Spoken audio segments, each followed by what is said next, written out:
10 ноябр рӯзи милитсияи тоҷик. Ба ин муносибат Президенти Ҷумҳурии Тоҷикистон, Пешвои миллат, Муҳтарам Эмомалӣ Раҳмон тамоми кормандон ва хизматчиёни мақомоти корҳои дохилии мамлакатро табрик намуданд.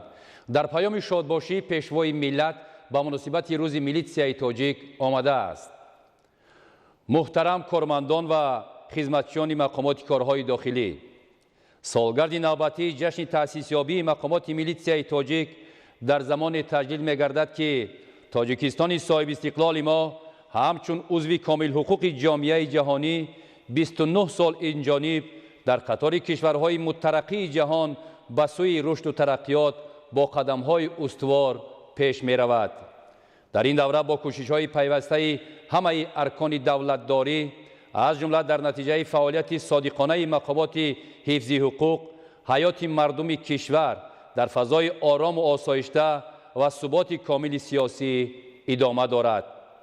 дар ин лаҳзаҳо бо камоли ифтихор ҳамаи шумо кормандон, собиқадорони мақомоти корҳои дохилӣ ва хизматчиёни ҳарбии қушунҳои дохилиро барои саҳми бисьёр арзишмандатон дар роҳи эъмори ҷомеаи демокративу ҳуқуқбунёд ва дунявӣ дар Тоҷикистон ба ифтихори ҷашни касбиятон рӯзи милитсияи тоҷик самимона табрик мегӯям.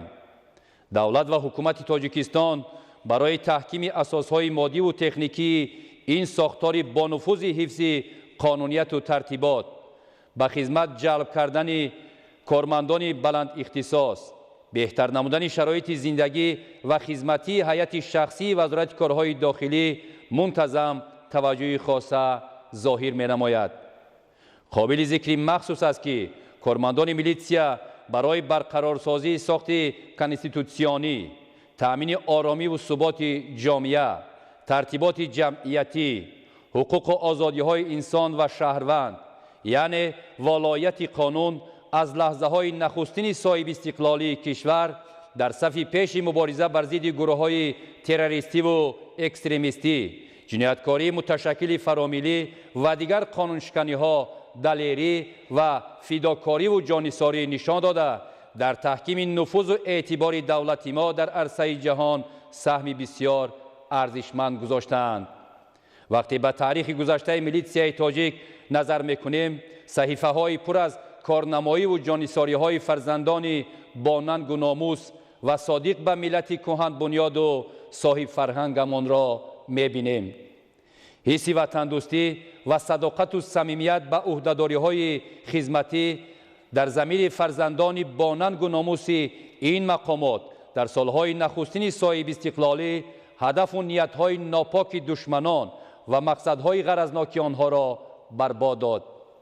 дар роҳи барқарор намудани сохти конститутсионӣ, пойдории давлати ҷавони Тоҷикистон ва мубориза бо гурӯҳҳои мусаллаҳи ҷиноятпеша беш аз 2000 нафар кормандони мақомоти корҳои дохилӣ ва хизматчиёни қушунҳои дохилӣ ҷони худро аз даст доданд ки хотираи неки онҳоро ҳамеша пос медорем.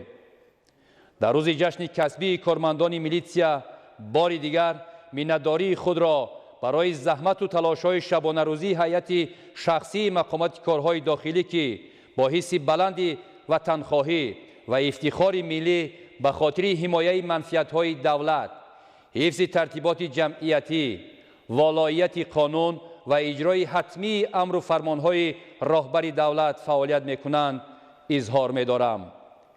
эътимоди комил дорам ки ҳайати шахсии мақомоти корҳои дохилӣ минбаъд низ дар иҷрои вазифаҳои хизматӣ барои мубориза бо ҷинояткорӣ, таъмин намудани ҳуқуқу озодиҳои шаҳрвандон ва таъмини волояти қонун содиқона заҳмат мекашанд ва ба халқу ватан бо шарафона хизмат мекунанд.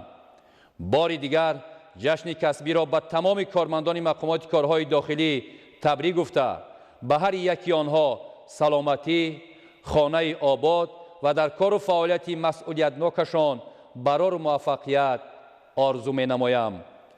ҷашн муборак бошад ҳомиёни назму тартибот ва фарзандони содиқи ватан.